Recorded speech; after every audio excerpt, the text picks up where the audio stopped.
TeamViewer je program koji vam omogućuje upravljanje bilo kojim računalom bilo gdje na svijetu putem interneta. Ako imate prijatelje ili članove obitelji koji trebaju pomoć oko računala, instalirajte ovaj besplatni program i pomozite im iz vlastite fotelje. Program preuzmite s download portala skidamo.com gdje možete pronaći i ostale programe i igrice potpuno besplatno i sigurno. Link se nalazi ispod videa. Za upravljanje računalom na oba mora biti instaliran TeamViewer. Prilikom pokretanja TeamViewera dobit ćete IP broj i password. Zatražite prijatelja na čiji se kompjuter spajate da vam da njegov ID i password. Pod Control Remote Computer upišite prijateljev ID.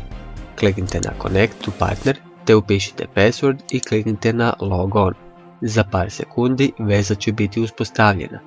Otvorit će vam se novi prozor u kojem ćete imati potpunu kontrolu nad prijateljevim računalom.